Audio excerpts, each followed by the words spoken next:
Good evening, or good afternoon, ladies and gentlemen, and welcome to episode 15 of the Jet Fuel podcast, presented by Goaltenders, your goalie's personal video review service. Check out their website at gordytumelsongoalies.ca today for more information. We're also brought to you by Terrico, serving Manitoba producers for over 80 years. Visit their website at terrico.ca for more information on what they do and how they serve Manitoba producers, why they're so trusted in the agricultural industry, and to make cannon fasteners and tools. Thank you to them for sponsoring G-Show Productions, supporting our coverage of the Winnipeg Jets here. Visit their store locations in Brandon and Winnipeg today.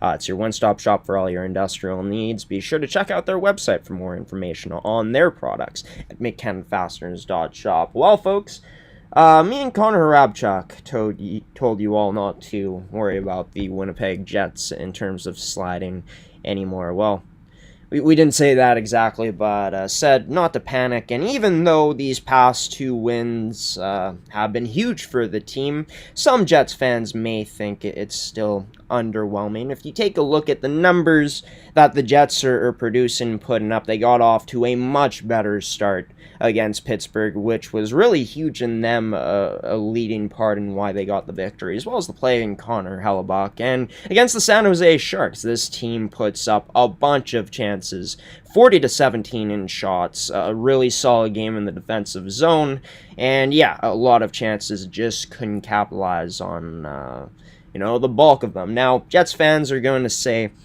that,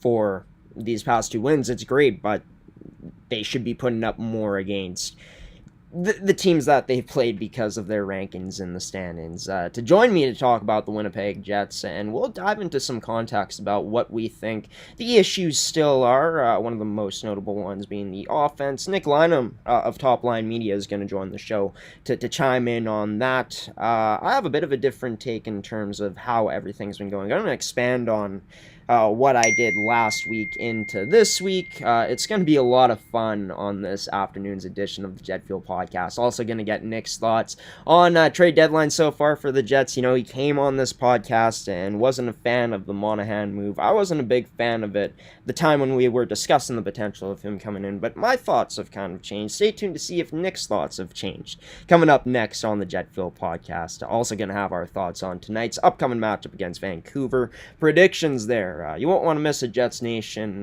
coming up next on Jet Fuel, the podcast, episode number 15 with Top Line Media's Nick Lynam, making a reappearance here as the guest, the only guest on this week's edition of the show. Enjoy, everybody.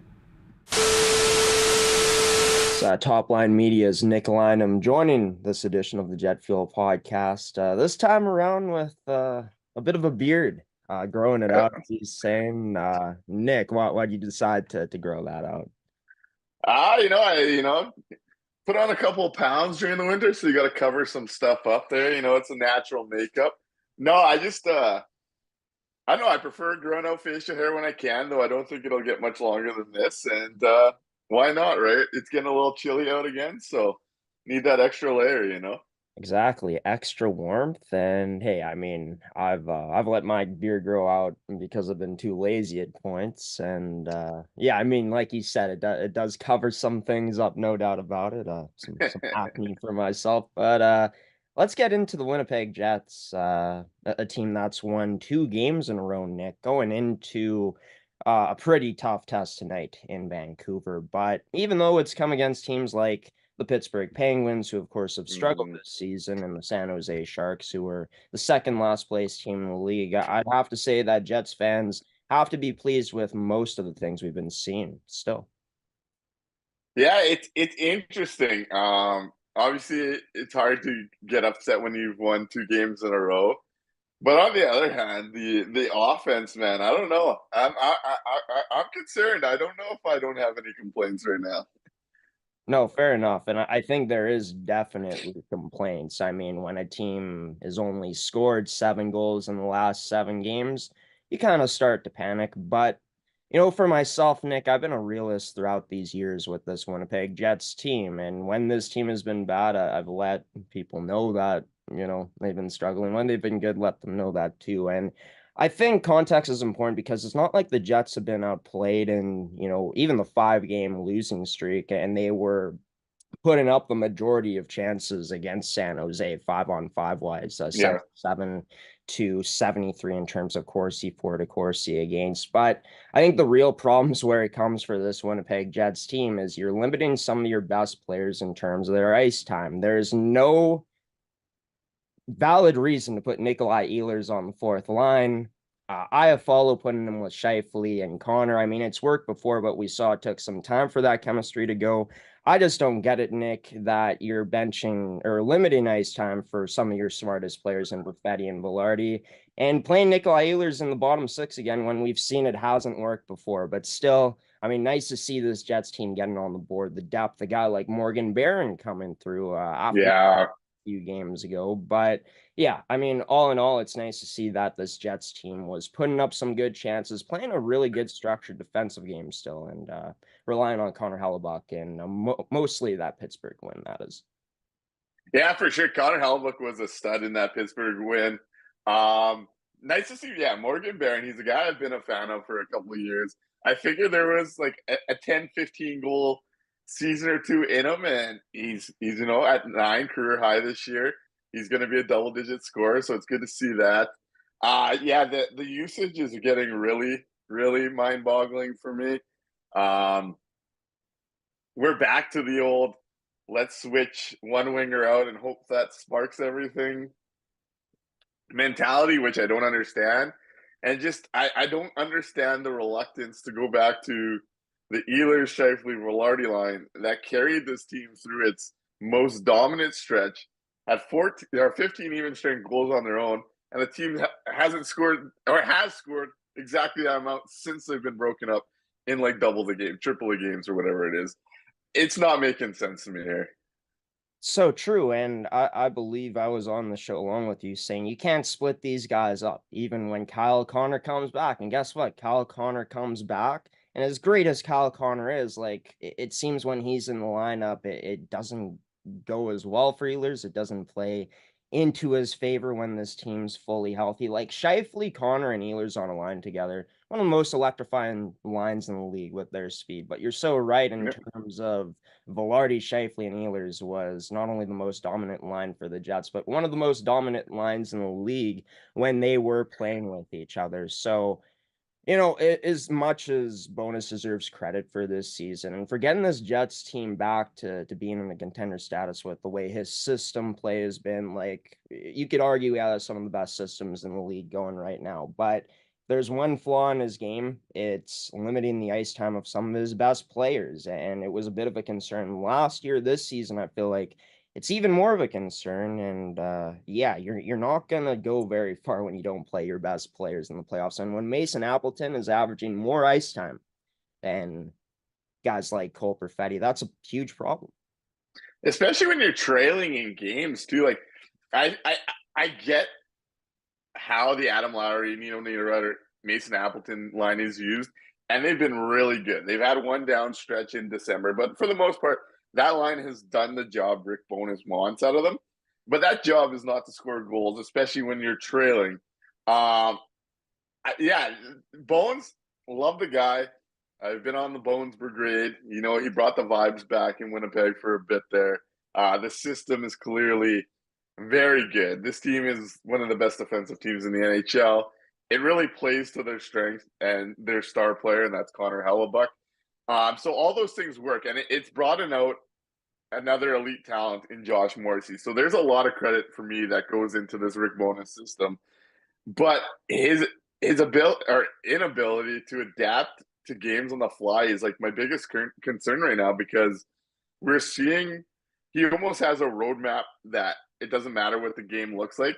We're going down that roadmap. And when you're struggling to score as consistently as this team is, you got to find more minutes for those guys that can make a difference in the offensive zone rather than less minutes.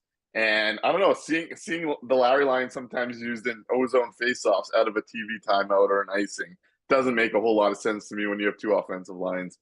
Seeing as good as that Vlad Nemeskov, Barron, Iafallo fourth line's been, which I think is one of the better fourth lines in the NHL. that's not a line you want to use in those ozone faceoffs either, right? So it's little things like that build up over time and only help create this scoring problem. So it's something I want to see Rick Bowness shift away from. Given we've seen him kind of coach for a year and a half now, I'm not convinced we are. This team might have to be that team that it's a race to 3 every night, race to 2 some nights as we go down the stretch here. Right. And yeah, I mean, Rick Bowness came in last season, proved all of his doubters wrong, got this Jets team back to the playoffs, like he'd said, right? He said he wanted to improve on it this season in terms of their stats, and they've done just that. The only flaw in his game is exactly what we've talked about, is his usage of certain players. I feel like there's just so much trust that he built up to that. I don't think people take this into account, and I don't think it excuses him for playing Appleton, but seems like a lot of that trust with that line was built last year when Bonus was going to that line in a lot of key situations. I think that, yeah, this line has been doing exactly what it needs to do this season, creating good energy, winning on the forecheck, and putting in some greasy goals, right? Not the prettiest goals, but we've seen this line also go cold, right? And at the end of the day in the NHL, you're going to win with your best players, like you said. It makes no sense to put out a fourth line, as good as they are, when Nemestikov has a below 40% faceoff percentage in the ozone to try to gain possession when you could put some of your top two lines out. Like, I just don't get the usage of some players right now, Nick. It's mind-boggling to me, and I mean, you got to feel for guys like, I mean, a Cole Perfetti as well, right? And a Gabe Velarde, guys who are showing good out there that aren't getting the ice time and are being affected by it. And to see Ehlers on fourth line again, I thought it was kind of a joke at first, and then yeah, I mean, it's reality. Yeah, it's interesting to me. We're kind of falling into some old traps organizationally here. Uh, the Kyle Connor Mark Scheifele duo is looked at in this market like the two elite guys, and the reality is, since 2017, 2018, that duo has been outscored in top line minutes over the last 5 years. It it's not to take away from either player.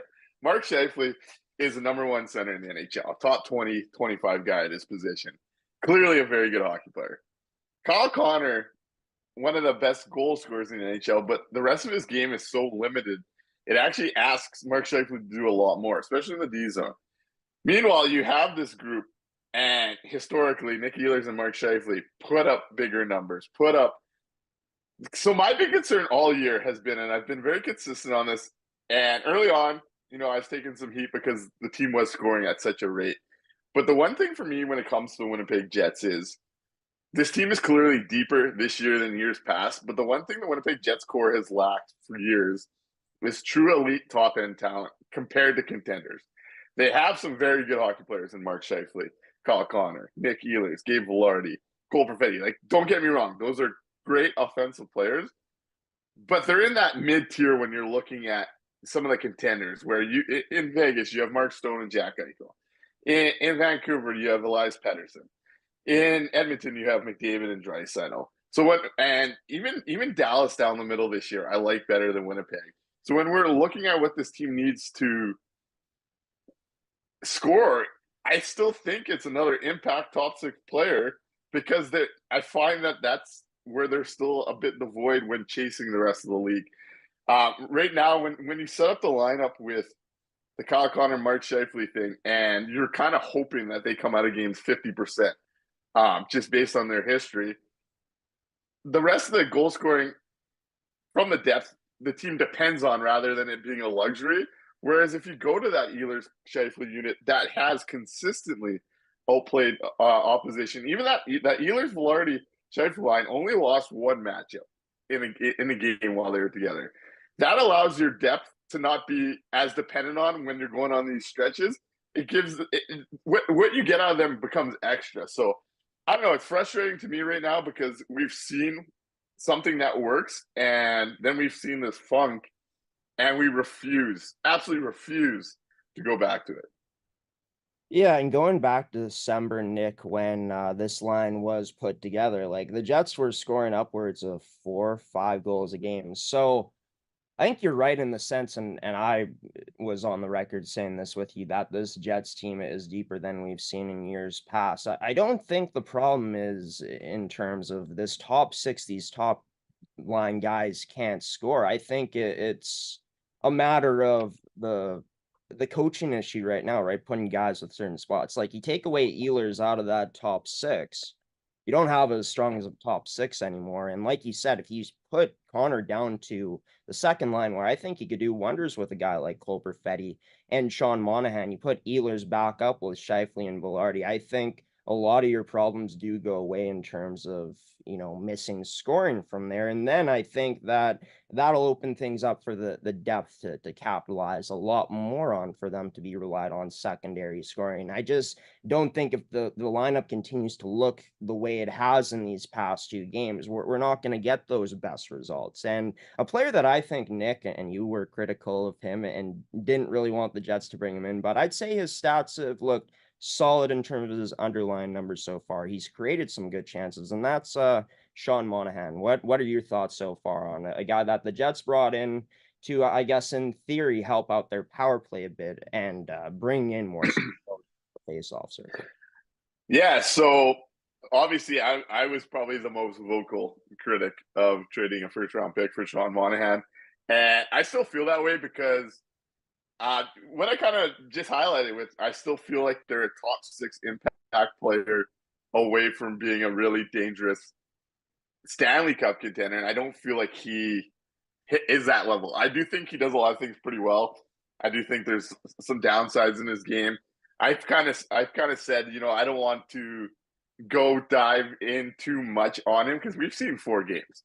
I want to see what this looks like by the trade deadline, which was a 10, 15 game stretch before really getting an idea. But so what I've seen, obviously in the ozone, he's a bit more effective than a Vlad Nemestikov with those guys. He's more confident with the puck.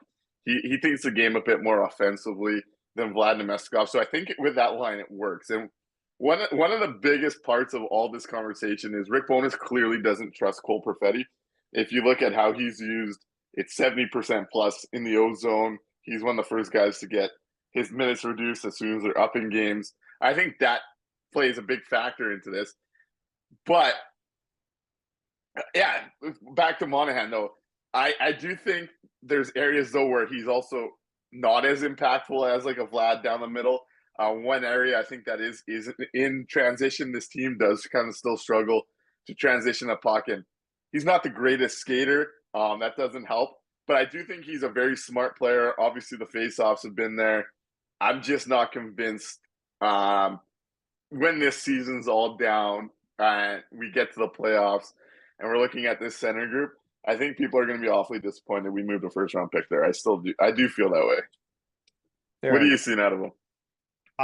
I've been happy with his game so far. I think that he's shown that he can create chances, not only even strength wise, but we've seen him also create some chances PK wise. Hasn't been able to finish yet. I think you're right in terms of, transition wise. I think that Nemesnikov is a better transition player than him. Maybe a bit of a smoother skater, but I do like a bit more size that Monahan adds to that line, and I feel like, I mean, we talked about it last time when you were on the show. Even though he was playing in Montreal, yeah, he was benefiting from those top end minutes, but he wasn't playing with guys that he could potentially be playing with, centering in guys like a Perfetti and an Ehlers or a Perfetti and a Connors. So that added talent, I think, is going to benefit him down the middle. I think he's just got to be more of that complementary piece on a line, depending on how it's set up, right? Like guys like Nikolai Ehlers drive the play and just make sure you're in those right positions to finish, which I think has been a strength in Monahan's game in terms of going to the net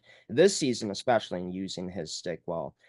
I don't think it's the move that, wow, it totally upgrades Winnipeg's second line center, and this makes them a huge contender. But what it does, I think, is it's a very calculated move for Chevy to go out and get a player that's been having a pretty good season and has found a tiny resurgence in his game since joining Montreal. I don't think he'll ever be back to the player he was in Calgary, but you go out and get a player for under $2 million who, yes, he's a UFA, he's cheap. Yes, you did spend a first round draft pick, but your hopes of going far in the playoffs, like that draft pick is going to lose its value a bit more. And it opens up the Jets' possibilities to go out and add maybe on the defensive side. And like you said, maybe go out and add another player up front. So I think in that sense, it's a calculated move and not as bad as I thought it was when it was first made, seeing a first round pick given up for Monahan. Okay, I got to ask this then because I see this justification a lot in the market right now. Is it's going to be a late first round pick. Are we convinced that this team is winning in the first round this year right now? I think they can win the first round. I think there's Yeah, they can. I think there's a Are shot. we convinced I'd of it? rather I you know I think that there's a better chance that this team goes out and beats a team like the Colorado Avalanche compared to the Dallas Stars. I've said this from the start, even though I think that Colorado brings a lot of good offensive firepower. I don't think like they're yes, McKinnon's a better player up front than Scheifele, but down the line, I don't think their center depth is much better than Winnipeg's. And Winnipeg has the X factor in Ed and Connor Hellebuck and has been, this team's been playing at a high level defensively all season long. I've said it from the start. I think that Dallas is still going to be a bad matchup for Winnipeg because they're just as deep as Winnipeg, if not a bit more deeper, with still the same X factor in net. So yeah, I think that this Jets team, even before the trade, was set up to be a contender and to make noise and to at least come out of the first round. I do think the move does make them a bit better. But yeah, I mean, in terms of true Stanley Cup contenders like Dallas, teams like that are still going to be tough to beat. The teams like Vegas, of course, and a big test coming up for Winnipeg tonight against Vancouver, who should be a tough out in the playoffs too. Yeah. So here's my thing: is teams like Dallas are still going to make that big swing too. Whereas Winnipeg's used probably their most valued asset that they're going to move at this deadline for that marginal impact. So that's where my big concern is. No, I'm going to push back on one thing on Dallas, and that's that. And I seem to be in the vocal minority about this, that's totally fine with me. I don't see Jake Oettinger as the guy that a lot of people talk him up to be. So I do think that's where Winnipeg has a major advantage. I think he lives off of the draft pedigree compared to what he's done in the NHL a lot more than say a Connor Hellebuck, who's been that consistent top three at worst guy for the last few years. But then I look down the lineup. I take Dallas' center group. The emergence of Thomas Harley beside Heiskanen has really offered them something. And the Winnipeg GM keeps talking up their own internal upgrade. We'll see if there's ever going to be a runway there. But I don't know. The Colorado matchup would be really interesting because I get shades of 2020 Edmonton series vibes there, and I could see them winning that one. Yeah.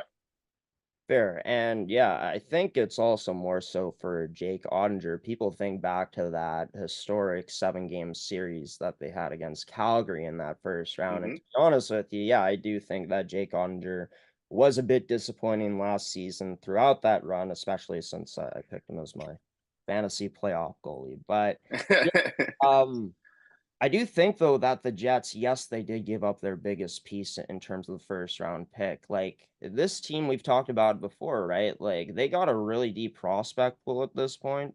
And I mean, Mm-hmm. like if they wanted to go out and add on the decor, like a guy like Chris Tanev on that right side isn't going to cost a boatload of picks and stuff to bring in, right? And I think even though he's a rookie, like the possibility of adding a Rucker McGroarty to the lineup could be interesting. So yeah, I guess my question would be for you, Nick, would be who would you look to add at this point up front to bring in another impact piece for this Jets team? Yeah, that's interesting because everything I'm seeing and hearing, it seems like they're going to look to get another veteran on D, which I do think makes some sense. If I'm looking at forwards, the dream fit for me has been for a year now. Though they've been hot, so I doubt they're going to sell, is Pavel Buchnevich. I just think he checks a lot of the boxes that we're talking about this team lacking. Guy that could push the play, drive play from the wing, some size, some scoring, every game I've seen the Blues in Winnipeg, I come away with he was the best player on the ice. This is just a guy I've been a big fan of. Um, Another name, though, it seems like they're working on a long-term deal, could be like a Travis Konechny. Um, an interesting one yesterday popped up with Riley Smith out of Pittsburgh. I do think he would fit into that right wing side, though I think he's a left shot, if I'm not mistaken. It would just give them another option where I think they could really just start using them. Though the X factor here is Rucker McGrody, honestly. Clearly, this team has 12 veteran at this point, other than Cole Perfetti, I guess you could say, forwards that it seems like they trust and they're going to be content with.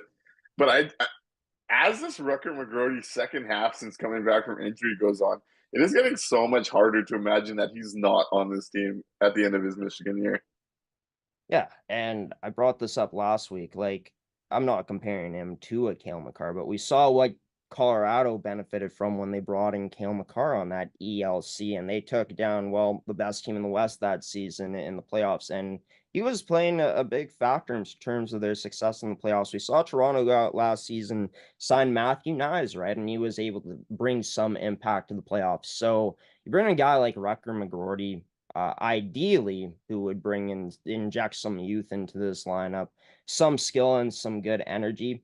I think that could be a positive for the Jets in itself, just having that type of energy that Rucker McGrorty brings to that room, injecting even more life into it as this team. For them, their hopes is to make a huge Stanley Cup playoff run, right? So yeah, I think that obviously scoring, comparing it to last year where these two teams were at, it's pretty much identical, except for this year's Jets team is a way better defensive team in terms of allowing goals for, against, and offensively, I mean, the numbers have kind of dipped a bit. So yeah, I mean, I think that the Jets could very well benefit from adding it up front again.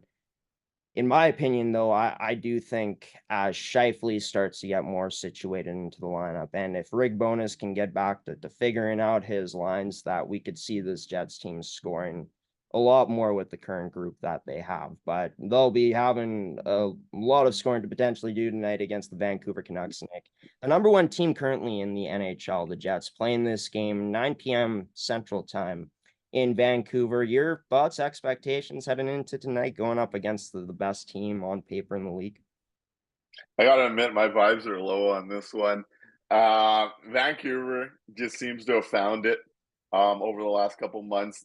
They're a team that I wasn't buying into very early into this year, but they've actually seemed to take the appropriate strides to start really worrying about them. And they kind of made the ad that started the chain reaction of the Sean Monahan ad with Elias Lindholm, who is looking like the old Elias Lindholm next to Elias Pettersson. A lot of credit there to PD, in my opinion, but they've really found three lines there that are going to be a handful in Winnipeg. Vancouver's got the last change.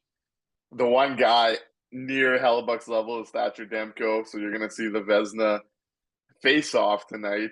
And just with this team's inability to score right now, I'm looking at like a 3-1 loss. It's where I'm projecting this one. Where are you at?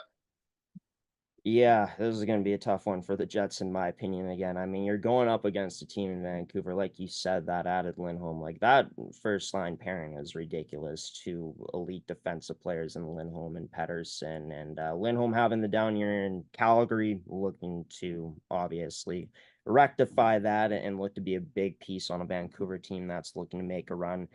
I think it's going to be a close game tonight. I do think the Jets and coming on the losing side of things, I'm thinking about the same as you, 3-1.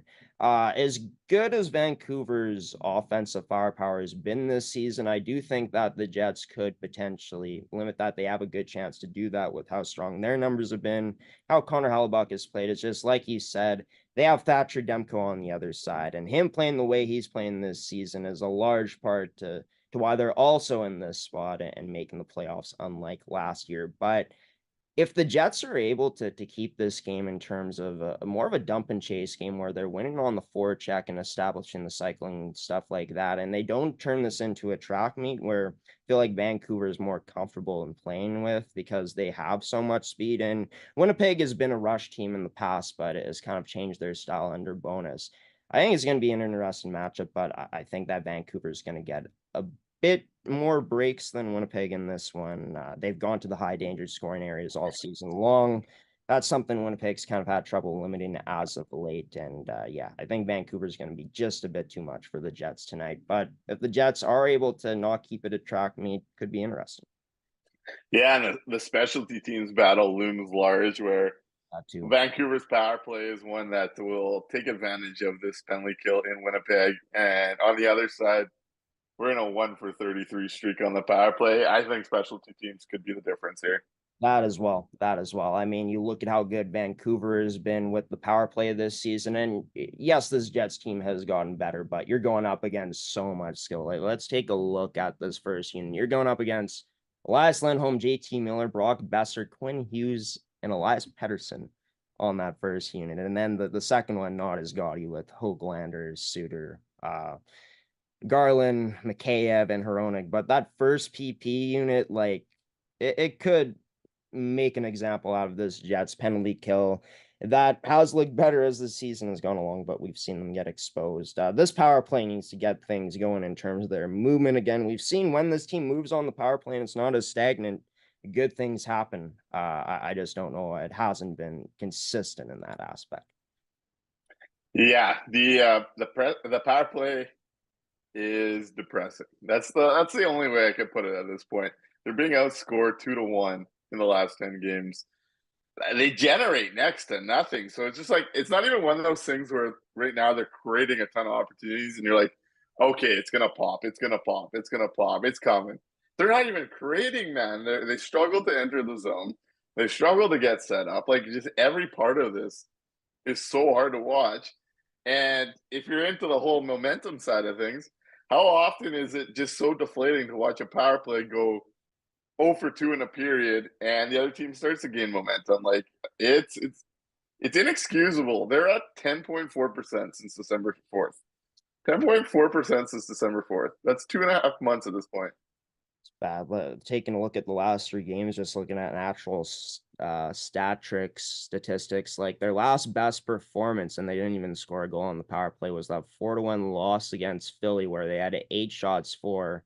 They have no shots on net the next game, and on those 2 power play opportunities against the Sharks the other night, only 2 shots on net. So, yeah, I mean, when looking at the lines too, like once again, we talk about Cole Perfetti.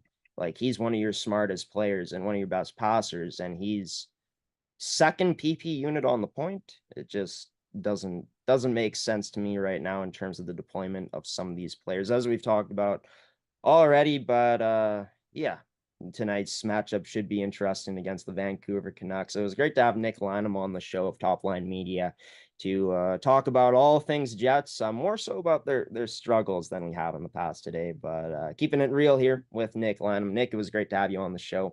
We'll connect down the line again here in the future. Until then, though, man, you take care and try to enjoy watching this Jets team again, eh?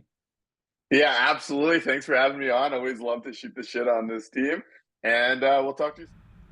Nick Lynam, Top Line Media's personality, one of their head personalities, joining this edition of the Jet Fuel podcast for episode 15 on G Show Productions, presented by Goaltenders, Mechanic Fasteners and Tools, and Terrico. And speaking of goaltenders, tonight, both of these goalies expected to play per the Score app. There might be something a bit more accurate, but I'm looking on this app right now, and it's Connor Hellebuck going up against Thatcher Demko in tonight's matchup between 2 top teams in the Western Conference, of course, for the Vancouver Canucks. Them and the Jets at one point were kind of neck and neck for that President's Trophy spot. Vancouver separated themselves in the standings from almost every single team. They got a 6-point lead on Florida, who's second overall in the league right now, with a 6-point lead on them. 80 points in 55 games, good enough to be the President's Trophy winners. And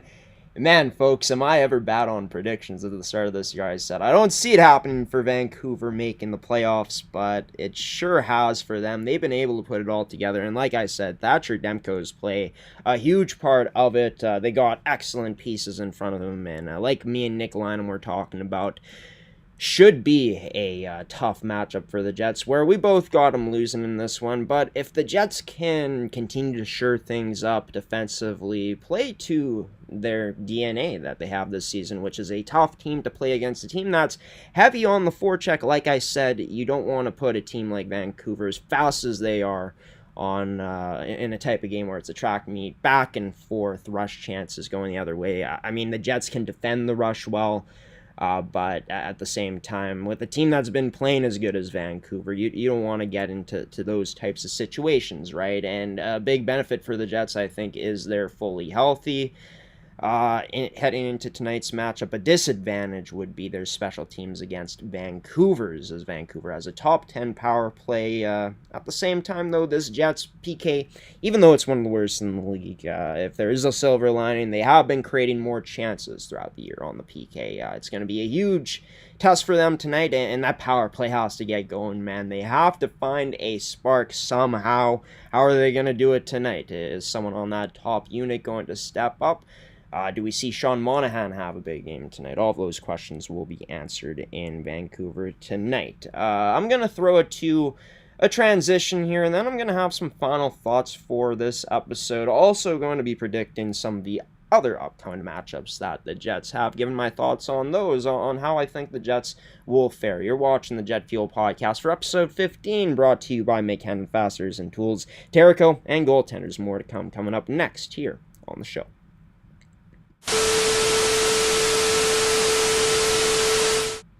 Welcome back to the Jet Fuel Podcast, everybody, presented by McKenna Fasteners and Tools, Terrico, and Goaltenders. Speaking of, for you curling fans out there, the GOAT of women's curling, playing in her final ever Scotties, actually got it on the TV right now, Jennifer Jones and Team Manitoba taking on Team Nova Scotia, not Nova Scotia, but yeah, Jennifer Jones looking to add to her total of Scotties, an all-time great in the sport. I'd say the GOAT of women's curling, and say what you want about her personality and how some of her, there's been stories that have come out that she's not the best person. To me, those are rumors. I can't confirm any of that.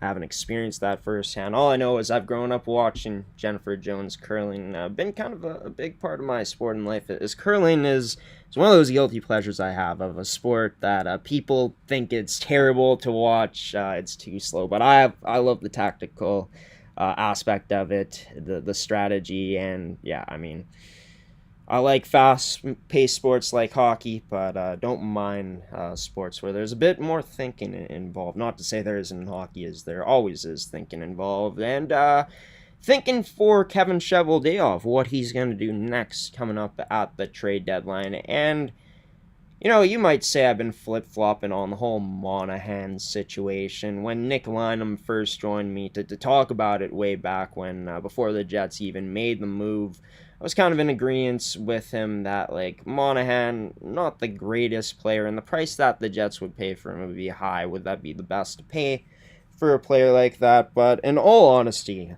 Sean Monahan, like I said, if he's able to get comfortable around the top-end players he's playing with, he's going to play with more talent in this Jets top six compared to he was playing in Montreal. The price tag is a big factor in this move for the Jets to go out and potentially add more. Wrecker McGroarty, talked about him so much these past few weeks. I really do think it's becoming more and more, in my opinion, that the Jets could very well go out and sign him once his college season is done. So, yeah, I kind of feel like the Jets are done adding up front, and while Monahan, like I said, doesn't completely put you over the top, I do think that, going back to the conversation that me and Connor Hrabchuk had last week, and I do agree with this, and I even wrote an article about it, I do think that the Jets did slightly overpay for Monahan, but you upgraded that second line center position, and so far he's coming through on his face-off percentage. He's past the mid-50s since becoming a Winnipeg Jet, and that's what we need. And he was nervous heading into that first game playing as a Jet. He even admitted that. So, like Nick said, the true aspect of is this a win or not at the trade, is this a good move or not for the Jets at trade deadline, will come closer to the deadline. And look, Monahan's off to a good start, hasn't put up any points so far, but has shown he can do some good things. I have optimism as a Winnipeg Jets fan that things can continue trending in the right direction for Monahan as things go along here. We're going to stop talking about Sean Monahan, though, in terms of trade deadline, because we've kind of been being it like a dead horse. Like the old cliche goes, the old saying goes. So, in terms of other players who the Jets are going to be looking to add, stay tuned for next week's edition of the podcast on Saturday, as trade deadline will be one step closer, that much closer, and I'll have a list of potential targets I think the Jets should be looking to go out and add on the defensive side of things. And yeah, we'll even throw some forwards in there too, since Jets fans, seeing the comments, still seeming like they, including Nick Lynam, feel like they're missing that impact piece. Up front, there's still plenty of time. The Jets have a lot of assets to deal with. At this point, they have some prospects who I feel like they're more comfortable going away from. Now, more so now compared to a few years ago, right? So, yeah, that's coming out next Saturday. Gonna have my list of players who I think the Jets should target. Should be a fun discussion then with whoever I have on. Might even do that solo. But yeah, as for Rick Bowness, I'm going to be real with you guys all the time, no matter who's watching this. My thoughts on it is I think that Rick Bowness has done a pretty damn good job since coming in as the Jets coach. I think that he's a big upgrade at what the coaching situation was like before, right? Bringing in stability in terms of systems, and gotta agree with him again because he speaks a lot of facts, and I do agree with this. And I was even saying it last year, and I feel like it was evident to anyone watching. But his impact on the game of Josh Morrissey, I think, can't be stated enough how huge that's been for him to really break out of his shell. But there were still some flaws, even in his coaching style last year, and that was about putting players in the types of positions he was throughout the lineup. And now we're seeing it again this season, where he's putting too much trust in guys that, yes, work hard, and a guy like Mason Appleton, but the results aren't there, and there's times where he looks like the weakest link on that third line. And then you gotta start, I've beat it like a dead horse in this episode, but then you gotta question, is he overthinking it? I think he is, if you're putting a guy who deserves to be playing top 6 minutes and hasn't shown that he should be moved down the lineup, and Nikolai Ehlers moving to that fourth line. Hopefully the Jets go back to more of the stuff that's worked, right? Going back to that Ehlers, Scheifele, Velarde line. You'd be able to have Monahan centering Perfetti and Kyle Connor. That top 6 is a huge improvement on paper than what we've seen even earlier on this season, with Monahan being that upgrade at second line center, and a way better top 6 combination, in my opinion, compared to last year. I think if you get that combination going again, like I already talked about, I think we could see some more scoring. I think we see those numbers go up from this team that's been struggling to put the puck in the net. Of course, 7 goals in their last 7 games. Special teams tonight against Vancouver. It's going to be a real test, because Vancouver, really solid power play at 23.6%, tied 9th in the league, and penalty kill. They're not top 10, but tied 13th at 80.6%. I think that is going to be one of the differences in tonight's matchup if the Jets can't get it going on the power play. Like we've mentioned already, thinking about it more, that is going to play a big factor into it, because we've seen this team all year long, right, play really good, one of the best teams at 5-on-5, but unfortunately, the special teams is kind of costed this team in games, and they've only scored 1 goal in their last 30 plus chances. Yeah. PK, like I said, it's been looking better, but you're going up against a power play, especially that first unit, as mentioned early on, that has so much talent on it, with Pettersson, Hughes, Lindholm into the equation now. So, yeah, I think that's going to be tough for the Jets tonight. 5-on-5 wise, they got to try to stay as disciplined as they can. I think they have a better chance of beating Vancouver.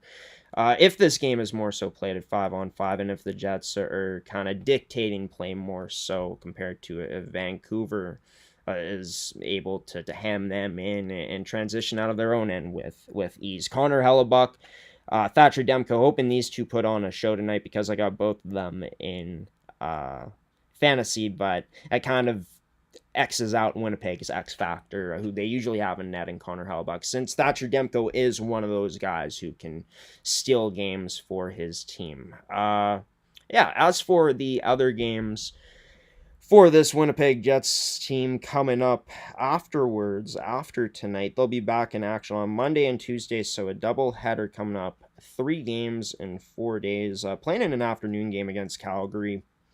Coming up on Family Day, they'll be in action on Tuesday night against Minnesota at 7 p.m. And then not in action again until Friday on the road at Chicago against the Blackhawks. Connor Bedard is now back into the lineup, so that'll make that matchup even more interesting. And hey, they did score without Connor Bedard in the lineup last time, but this game tonight against Vancouver is going to be tough. If the Jets come out of it with at least 1 point, I'd say that's a W. I mean, you want to get the 2 full points, but coming out with 1 point against the top team in the league, no matter who it is always a win, no matter where you are in the standings. As for Calgary and Minnesota, these are 2 teams right now battling to try to get into a playoff spot. If we take a look at the wild card race right now, Calgary and Minnesota are 5 points out of it.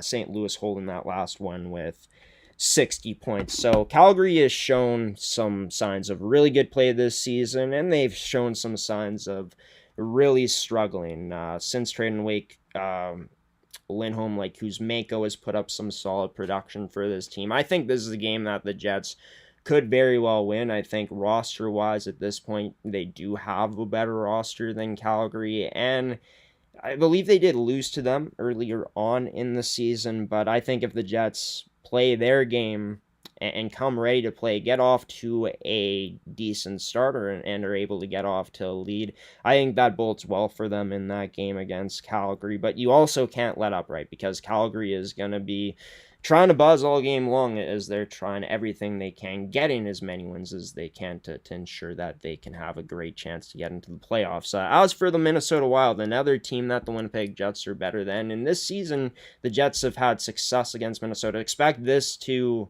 probably be a chippy game with the history of how things have gone this year, with Kaprizov getting injured by the Dylan Crosscheck, Hartman getting Perfetti right in the face with a high stick. It's bad blood between these 2 teams. It's been like that for ever since this rivalry has ever been reignited, really, when the Jets started getting good again. Expect a physical game, but I expect a game where the Winnipeg Jets are going to come out on top in this one. You take a look at Minnesota, in every single stat category, this team isn't the greatest. They're about middle pack in the league. And special teams wise, again, this team has one of the worst penalty kills in the league. So that should give Winnipeg a bit more of an advantage on the power play in that game. As bad as it's been, it could be a game where, hey, the Winnipeg Jets start to get it going again, and who knows, the power play could finally spark. I think that systematically it has to change. But yeah, I do like the Jets' chances in those next 2 games. I'm going to call the Jets to win on a back-to-back in Calgary,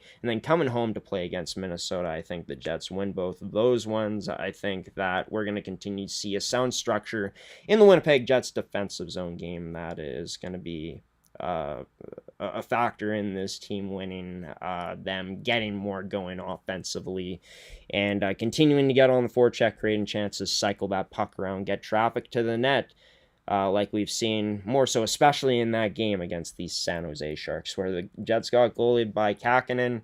Guess that's one of the things that could also hold the Jets back, is getting goalied in these next few matchups. And then that matchup on Friday night against Chicago should be a win for the Jets. Far better record. They're the last place team in the league, but Bedard always an X factor. Jets got to do what they can to try to limit his chances, limit his ice, the space he has out there when he is, and just hope that your guys can create the other way. Chicago could be an opportunistic team becoming that if the Jets end up failing to put the puck in the net. Hoping that the offense returns to where we saw it at in December. Hoping the defense can continue to stay good. Can we get some more production on special teams, though? Winnipeg Jets. We'll have to wait and see. Coming up next Saturday, where I'll have analysis as well as guests from this show that are going to be joining me in those games that will happen next Saturday. We'll have my thoughts on that and everything else. Going to have more trade deadline discussion, some other great things in episode 16 of the Jet Fuel podcast. But as for episode 15, going to send it to one last transition here, and then I'll have some final words truly for the last time here on episode 15 of the G Show Productions presentation of the Jet Fuel podcast, brought to you by Make Hand Fasteners and Tools, Terrico, and Goaltenders.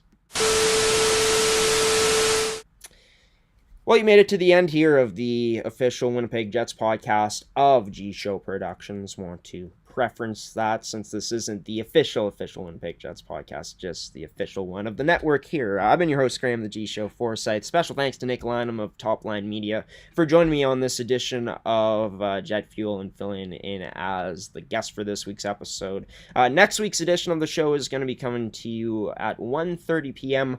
on Saturday. Should be a lot of fun. Going to have details for that episode leading up to it, probably the day of, as well as details can be seen on our website at gshow.ca. So stay tuned for that. Leave your thoughts on what you think is going to be happening in tonight's game, the Jets versus the Vancouver Canucks. And yeah, me and Nick going the other way on this one, not picking the Jets.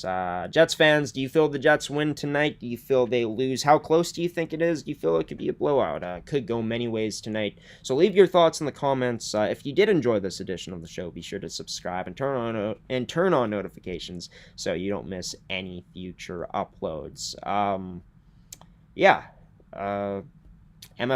playoffs are coming up soon.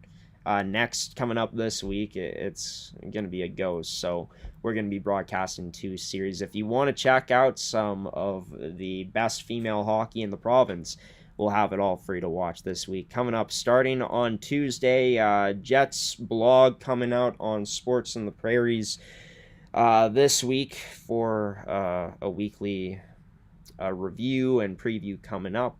So stay tuned for that. Weekly preview and review from last week is also up right now, so check that out at gshow.ca under our blog tab. But yeah, it's going to do it for me, everybody. Go Jets, go! Hoping they get the win tonight. Even though I picked against them against the Vancouver Canucks. Like I've said, I've been your host, Graham, the G Show Foresight, giving you the salute, peacing out, and saying so long on this Saturday afternoon, everybody. Have a wonderful rest of your weekend. Stay safe out there. Enjoy all the great hockey coming your way, Jets fans. And for Nico Feniak as well. Thank you to them for not only producing the intro of this podcast, but the outro, as you'll hear, as he'll send us off on this Saturday afternoon. Take care, everybody. See you later, Jets Nation.